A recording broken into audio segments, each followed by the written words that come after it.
प्यारे बच्चों, एक बार फिर आपके सामने आज जो मैंने बताया, अभी आपकी हरियाणा जीके ऑलमोस्ट कंप्लीट हो चुकी है। हरियाणा जीके का केवल ज्योग्राफी वाला पोर्शन बचा है और मंत्रिमंडल वगैरह पॉलिटी का थोड़ा बचा है। वो टॉपिक मैं आपको करा दूंगा। हरियाणा जीके पूरी कंप्लीट होगी। और जो संडे को मैंने बोला था भाई, संडे को हरियाणा के 100 बेहतरीन क्वेश्चंस जो है, जो अभी तक आपने कभी नहीं देखे हैं, उन 100 बेहतरीन क्वेश्चनों को लिखेंगे और उनका टेस्ट लेंगे। वो संडे को टेस्ट होगा 100 बेहतरीन क्वेश्चनों का, जो बच्चे आ रहे हैं उनके लिए। अच्छा, दूसरी बात मैं बताऊं बच्चों, अब जो है मैं कुछ भी कराने से पहले, अब जैसे मैं हिस्ट्री पोर्शन स्टार्ट करूंगा, अपनी साइंस बची है। मंडे से साइंस की, जो मंडे आएगा साइंस की डेली एक क्लास होया करेगी। मंडे से अपने लगभग 20 या 22 दिन बच जाते हैं। 20 या 22 दिनों में 22-23 लेक्चर हो जाएंगे साइंस के। 22-23 लेक्चरों में साइंस कंप्लीट हो जाए। कुछ जो फैक्चुअल साइंस है, कुछ साइंस तो हम कर लेंगे क्वेश्चन पेपर के थ्रू, कुछ मैं टॉपिक दूंगा साइंस के। हिस्ट्री का, ताकि बोर ना हो, क्योंकि हमने काफी हिस्ट्री पढ़ ली है, तो हिस्ट्री हम स्टार्ट करेंगे 2-3 मोड में। हिस्ट्री जो कराऊंगा अलग अलग फॉर्मेट है। जैसे आंदोलन करा दिए, एक बार करा दूंगा 1885 कांग्रेस से लेके आंदोलन, पॉइंट लिखने वाले 60 मिनट के साथ लिखना, लिखते जाना, अभी केवल समझाने की क्लास। फिर एक बार कराऊंगा विद्रोह, किसान विद्रोह, 1857 के विद्रोह, जनजातीय आंदोलन, सारे आंदोलन एक साथ, ठीक है। एक बार कराऊंगा इमारतें और पुस्तकें, सारे इमारतें और पुस्तकें एक साथ। तो आज का आराम से बैठो सभी, अपने आराम से पूरा लेक्चर सुनने का है। पूरी स्टोरी सुना रहा हूं, इस स्टोरी को 1-2 बार सुन लियो। 2 बार सुन लोगे तो आपकी पूरी हिस्ट्री क्या हो जाएगी, तैयार हो जाएगी मॉडर्न इंडिया की। देखो भाई, सुनो। बात कब होती है बच्चों? बात जब होती है, जब आपकी मैं बात करता हूं 1885 कांग्रेस बनने के बाद। 1885 में कांग्रेस बनी। क्या कांग्रेस बनने से पहले भी कोई सिस्टम था? हाँ, बिल्कुल था। कांग्रेस बनने से पहले भी कुछ रीजनल पार्टी बनी थी, कुछ जमींदारों की पार्टी बनी थी। किसकी बनी थी? जमींदारों की पार्टी, कलकत्ता में। जमींदारों की पार्टी के बनने के बाद फिर एक आधी और पार्टी बनी। इसमें फैक्ट नहीं है, केवल कंसेप्ट बता रहा हूं। फिर भाई अलग अलग रीजनल पार्टी बनने लगी। बॉम्बे में बॉम्बे प्रेसिडेंटल सभा बन गई, बॉम्बे में बन गई। फिर भाई और जगह पार्टी बनने लगी। सुरेंद्र नाथ बैनर्जी ने बना दी इंडियन एसोसिएशन। अलग अलग पार्टियां बनने चलेगी, परंतु किसी भी पार्टी का जो स्वरूप था वो नेशनल लेवल का नहीं था। बात क्या हुई? जमींदार अपनी मांग उठाने लगे, उनकी मांगे कुछ मानने लगी। जो अंग्रेजों के सहायक थे उनकी मांगे मानने लगी। तो भारतीयों में विद्रोह होने लगे थे। क्या विद्रोह होने लगे? किसान विद्रोह करने लगे। नील का विद्रोह, नील से संबंधित विद्रोह कर दिया। मेरठ में विद्रोह हो गया। मुसलमानों ने मोपला विद्रोह कर दिए।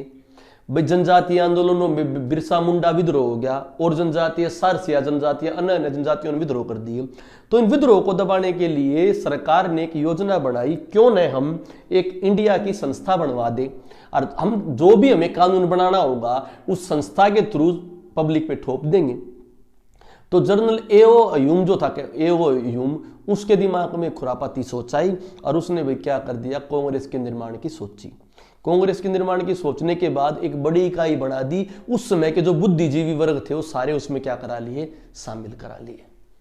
क्यों? फिर शामिल कराने के बाद धीरे धीरे कुछ रीजनल जो पार्टीज थी, रीजनल, वो सारे के सारे किस्में होती चलेगी कांग्रेस में। कांग्रेस वाले पहले उदारवादी नेता थे। कौन से? उदारवादी। क्या करते थे? सिविल सर्विसेज में उम्र घटवा ली। सिविल सर्विसेज जो है भाई उसकी आपकी लंदन में होती थी, लंदन की बजाय इंडिया में ऑर्गेनाइज करा ली। इस तरह के भाई ट्रेड मिल, भाई सूती कपड़ा है इनका कुछ रेट फिक्स करा लिए, इतना मिलेंगे। भाई जो कंपनी एक्ट थे मजदूर से संबंधित, उनमें कुछ बदलाव करा दिए। ये सारे सुधार चल रहे थे। कांग्रेस में मोड़ कब आया? कांग्रेस में मोड़ नहीं आया। मोड़ ये आया जब हिंदुस्तान में बंगाल विभाजन कराया गया। कांग्रेस वाले दिन प्रतिदिन अपनी मांगों को बढ़ा चढ़ा कर बुलवा रहे थे, बढ़ा चढ़ा बुला दे। और बंगाल जो था, बंगाल जो अपना ऐसा राज्य था बंगाल, जिसमें आधुनिक चरमवाद फैल गया था। आधुनिकवाद कैसे? जो यहाँ के जमींदारों के लड़के थे, ये जमींदारों के लड़के बंगाल वगैरह के, ये लंदन में जाके पढ़ने लगे। तो उन्होंने लंदन में सिस्टम देखा कि मालिक भी और मजदूर भी रात में इकट्ठे बैठ के ड्रिंक करें, इकट्ठे बैठ के खाना खाओ हैं। दिन में वो बंदा उसके यहाँ काम कर रहा है, कोई फर्क नहीं पड़ता। रात में इकट्ठे बैठ के क्या करे, खाना खाओ हैं। तो इकट्ठे बैठे खाना खाओ, तो वहां पे सब इक्वल है। तो यहां पर जब वो लंदन में बालक उसके साथ पढ़ रहा था, तो वो क्या था, भाई लंदन वो ही पढ़ रहा और अंग्रेजों के बच्चे ही पढ़ रहे बराबर। जैसे वो भारत में आया तो उसने 2-3 जगह देखी, जो भारत में जो अंग्रेज रह रहे हैं ये अंग्रेज अपने आप को सुपीरियर मानते। कई जगह बिल्डिंगों में लिखा होता dogs and Indians are not allowed, उनको उस सम्मान की दृष्टि से नहीं देखा जाता, उनके रीति रिवाजों में इंटरफेयर करते। तो यहां के जो उच्च वर्ग के शिक्षित व्यक्ति थे उन्हें यह रियलाइज हुआ कि अंग्रेज जो है अपने आप को स्ट्रॉन्ग सोचते हैं, इसको बोलते व्हाइट मैन बर्डन। कौन सा बर्डन? White man burden. अंग्रेज अपने आप को ये बोलते थे हम तो भारत जैसे असभ्य देश को सभ्य बनाने के लिए आए हैं, कि व्हाइट मैन जो गोरे आदमी है उनके ऊपर तो जीसस क्राइस्ट ने ये दे रखा है कि तू व्हाइट मैन का बर्डन है, तेरे ऊपर बोझ है, इस अशिक्षित समाज को क्या कर, शिक्षित कर।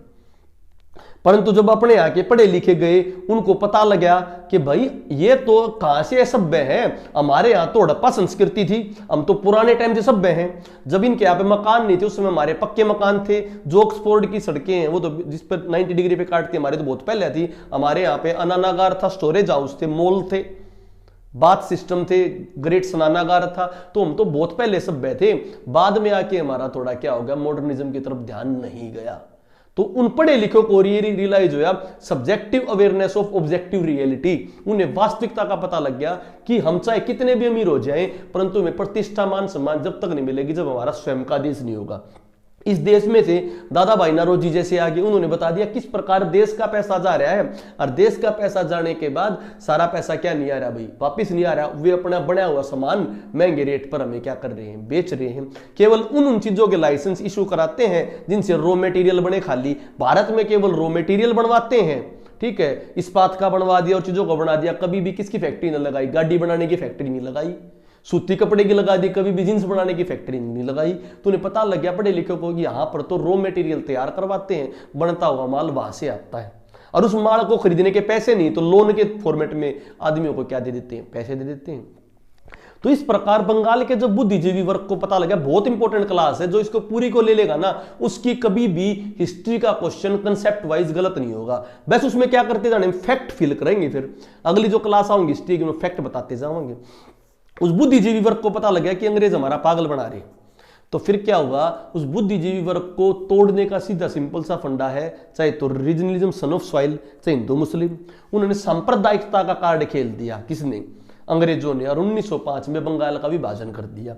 विभाजन किस तरह कर दिया, बिहार, उड़ीसा और पश्चिम बंगाल वाला कुछ हिस्सा जहां पर हिंदू ज्यादा थे उसको एक राज्य बना दिया। असम बांग्लादेश और थोड़ा सा पश्चिम बंगाल का हिस्सा उसको अलग राज्य बना दिया, क्योंकि असम बांग्लादेश और पश्चिम बंगाल वाले में 3:2 थे, 3 मुस्लिम और 2 के थे हिंदू, और वो बिहार उड़ीसा वाला और पश्चिम बंगाल वाले में 4 हिंदुओं की, एक किसकी, मुस्लिम की।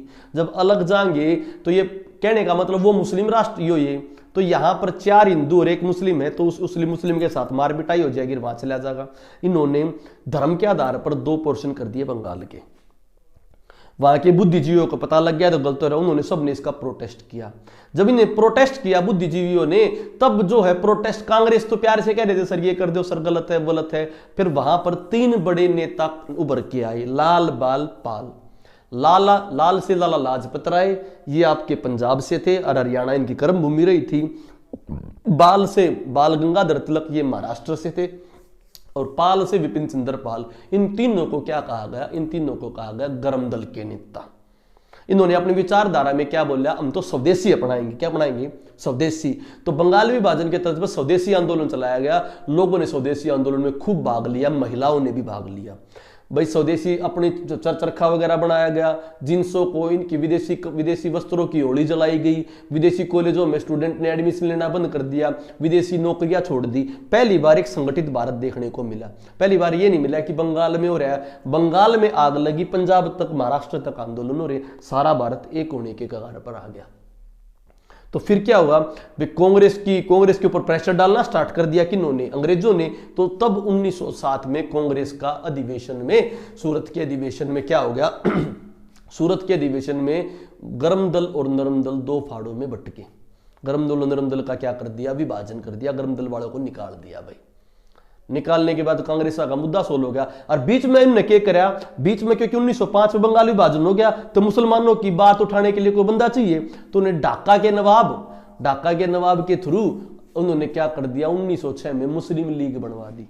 क्या बनवा दी? मुस्लिम लीग। ढाका का नवाब और आगा खां मुस्लिम नेता, उनके नेतृत्व में 1906 में क्या बना दी? मुस्लिम लीग। देखो तो बंगाल विभाजन 1905 में कराया, 1906 में मुस्लिम लीग बना दी और 1907 में गर्म दल तोड़वा दिए। देखो 3 काम हो गए, बंगाल विभाजन 5 में, 6 में मुस्लिम लीग, 7 में दोनों तोड़वा दिए। परंतु वे टूटने के बाद भी जनसंचार करते रहे और ये बहुत तरह से जनसंचार करते रहे। और क्या हुआ, 1911 में मजबूरन होकर बंगाल को दोबारा एक करना पड़ा। उसमें हमारे जो ये रविंद्रनाथ टैगोर थे, इनकी अमार सोनार बंगला ये कविताओं का संग्रह था। ये बहुत अच्छी तरह क्या, उसके अंदर कविताओं का संग्रह था गीतांजलि। क्या था? गीतांजलि। और 1911 में इनको गीतांजलि के लिए क्या मिला? नोबेल प्राइज मिला। 12 में क्या मिला? नोबेल प्राइज मिला भाई। ठीक है, फिर ये इकट्ठे होने के बाद पहली बार जनचेतना आई, तो ये पता लग गया कि भारतीय भी इकट्ठे हो सकते हैं। फिर दूसरी बार जनचेतना की बात कब आई बच्चों?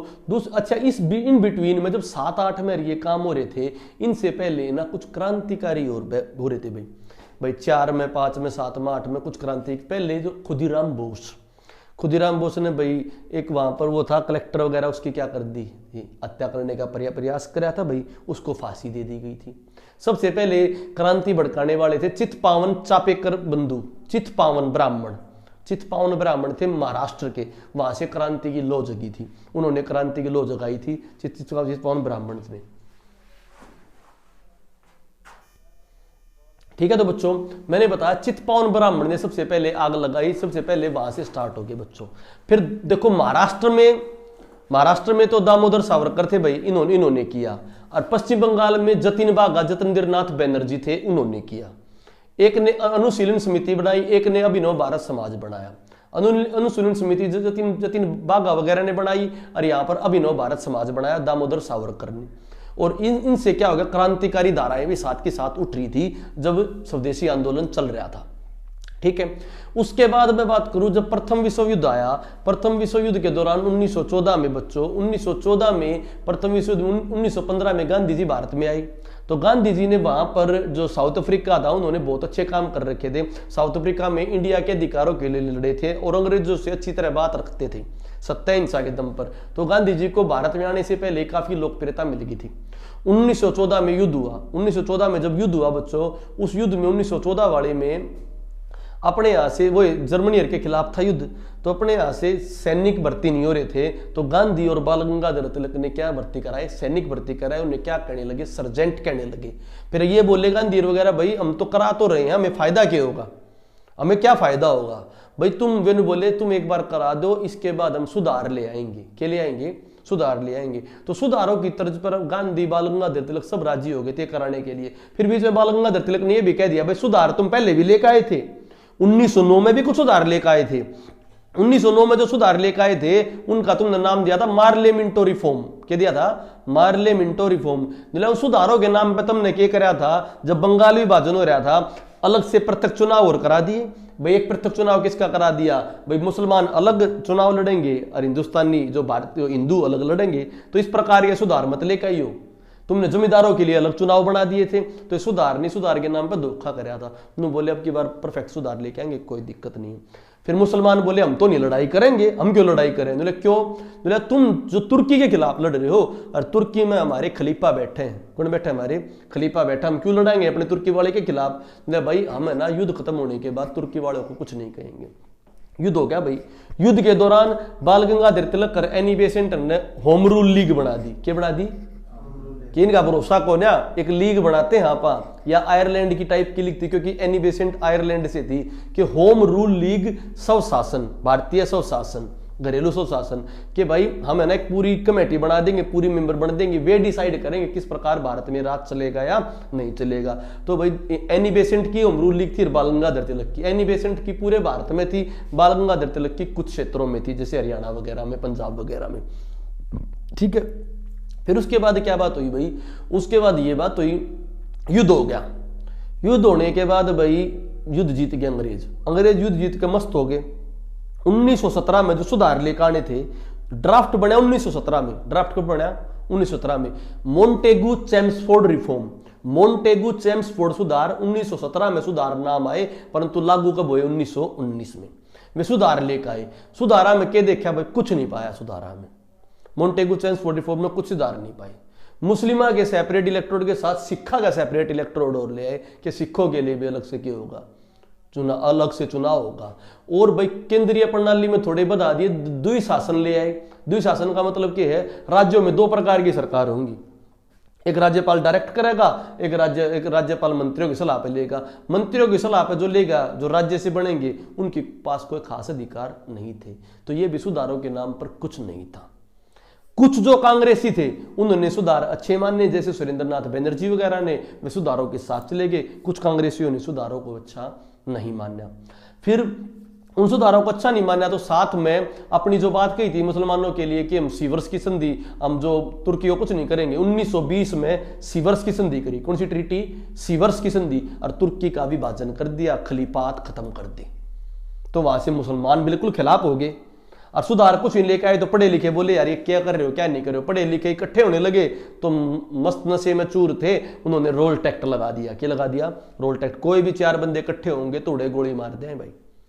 तो 4 बंदे इकट्ठे होंगे, बिना वकील दलील का कानून बना दिया कि चारों बंदे। तो रोल टैक्ट में कौन खिलाफ हो गए?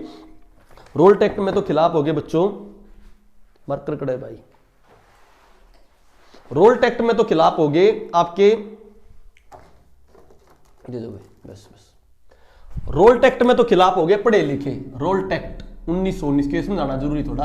1919 में रोल टैक्ट में तो हो गए पढ़े लिखे खिलाफ, ठीक है।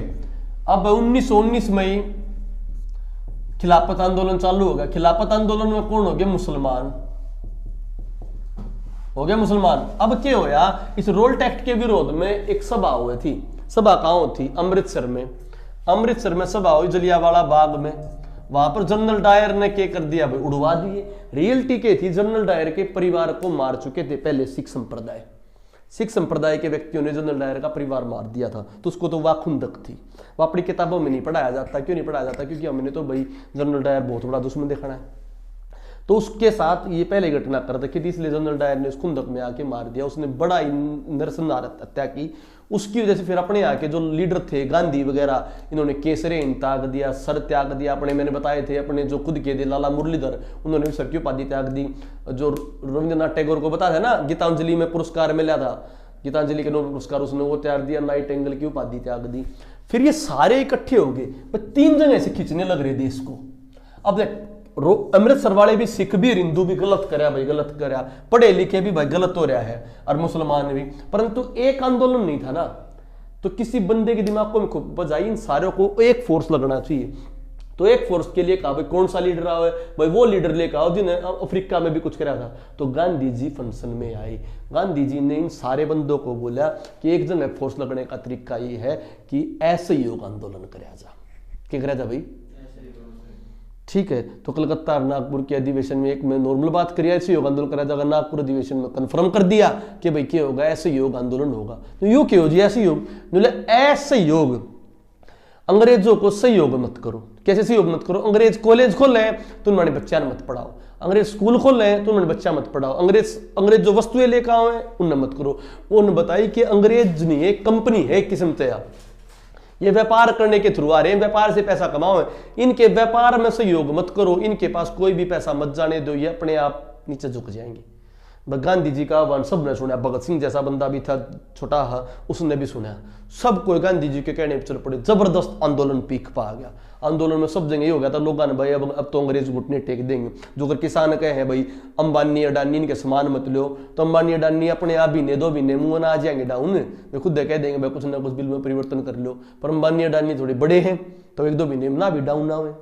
तो परंतु यो था ऐसे योग आंदोलन। तो जनता को किसान आंदोलन का साथ देना चाहिए, सपोर्ट फॉर फार्मर जरूर करनी चाहिए बच्चों। तो उस समय सारी जनता ने साथ दिया, महिलाओं ने साथ दिया, किसान वर्ग ने साथ दिया, सबने साथ दिया। क्यों दिया किसान वर्ग ने साथ? इसके पीछे भी कहानी है। किसान वर्ग के खेड़ा सत्याग्रह, अवध मिल बोनस मजदूरा की, इन सारे चंपारण सत्याग्रह किसानों का, चंपारण 1917 में, खेड़ा 1918 में, अवध मिल बोनस 1918 में, अवध मिल बोनस मजदूरा का, चंपारण और खेड़ा किसाना का। इन आंदोलनों को पहले ही गांधी सक्सेसफुल बना चुके थे। तो किसान वर्ग भी साथ आया गांधी कहने पे, क्योंकि उन्हें चंपारण में उनके अधिकार दिलाए थे। खेड़ा में उनके अधिकार दिलाए थे, किसान साथ आया, मजदूर साथ आए, मजदूरों को अवध मिल बोनस में। तो गांधी जी ने पहले बंदे पकड़ रखे थे, चंपारण के थ्रू किसान पकड़ रखे थे, अवध मिल बोनस के थ्रू मजदूर पकड़ रखे थे, महिलाएं साथ आ गई, महिलाओं के समान में बात कराया करता। तो सारी जनता एक साथ आ गई, ऐसे योग आंदोलन कर दिया, सरकार घुटने पर आ गई। फिर सरकार ने एक बात सोच ली थी कि बलपूर्वक कार्य होगा। हालांकि कहते हैं गांधी ने गलती करी, गांधी गलती नहीं थी, गांधी बहुत थिंकिंग वाला आदमी था। उन सरकार को पता लग गया, सरकार ने ऊपर हाईकमान से ऑर्डर ले लिया अपने ब्रिटिश गवर्नमेंट से कि भाई हम फोर्सफुली आर्मी को बुला दो और हम इस आंदोलन को खदेड़ेंगे। गांधी और उसके सहयोगियों को ये बात पता लग गई कि अगर मान ले आर्मी बुलाई तो बहुत बड़ा नरसंहार हो जाएगा। सत्ता हिंसा का पुजारी था कि लोग आर्मी अटैक करेगी, लोग अटैक करेंगे, कई आदमी मर जाएंगे। इसके दो रीजन हो सकते हैं, चाहे आदमी फिर कति आर्मी ने मार दे, क्योंकि आदमियों के पास अपने पास हथियार नहीं थे तो उस समय मार नहीं सकते थे। दूसरा रीजन क्या था, एक बार आर्मी ने मार दिया आदमी और आंदोलन दबा दिया तो कदे भी किसी आंदोलन करने वाले की हिम्मत नहीं रहेगी। परंतु गांधी एक बात जानता था, अंग्रेज रूल ऑफ लॉ करते हैं, रूल ऑफ लॉ। अंग्रेज कदे भी जबरदस्ती ना करे। तो अंग्रेजों को उन्हीं के हथियार से मारा, कानून के तरीके से।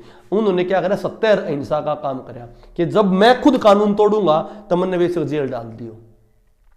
तो फिर चोरा चोरी 1922 में हत्याकांड हो गया। चोरा चोरी में गांधी जी ने कहा कि मैं मर जाऊं बेशक, परंतु आंदोलन हिंसक नहीं होना चाहिए, मैं इसकी जिम्मेवारी स्वयं लेता हूं और मुझे जेल में डाल दो। तो 1922 से 28 तक गांधी जी किस में डाल दिए, जेल में। जब गांधी जी जेल में डालेंगे तभी क्रांतिकारी उभर का आ जाएंगे। कौन उभर का आ जाएंगे, क्रांतिकारी। जब गांधी जी जेल में डाले, जब कांग्रेस के करे थी वो बात अब इंपॉर्टेंट आती है। जब गांधी जी जेल में डाले तो 1923-24 के अराउंड भाई कांग्रेस में बातें उठने लगी, के करा के नहीं। गांधी जाते जाते ये बोले कि ऐसे योग कंटिन्यू रखियो, ये इलेक्शन कराओ है, इलेक्शन में ऐसे योग रखियो, हर जगह ऐसे योग रखियो। तो भाई गांधी जी जाने के बाद फिर क्या होया, इलेक्शन आ गए। जो भी इलेक्शन कराया करते राज्य के, कांग्रेस का एक धड़ा तो ये बोला कि भाई हमें इलेक्शन में पार्टिसिपेट करना चाहिए, अगर हम इलेक्शन में पार्टिसिपेट नहीं कराएंगे तो ये मन चाहे अपने कानून बना देंगे और उन कानूनों के ऊपर क्वेश्चन ठाने जोगे भी हम नहीं रवांगे।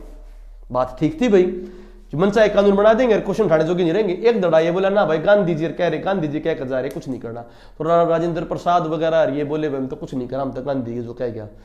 पर पंडित जवाहरलाल नेहरू के फादर थे मोतीलाल नेहरू। कौन थे, और चित्तरंजन दास। ये बोले ना भाई ये तो गलत से, भाई हमें ना इलेक्शन करके जीत के आओगी कांग्रेस, और जीत के आने के बाद अपनी बातें रखेगी, अंग्रेजों के सामने बनवाओगी।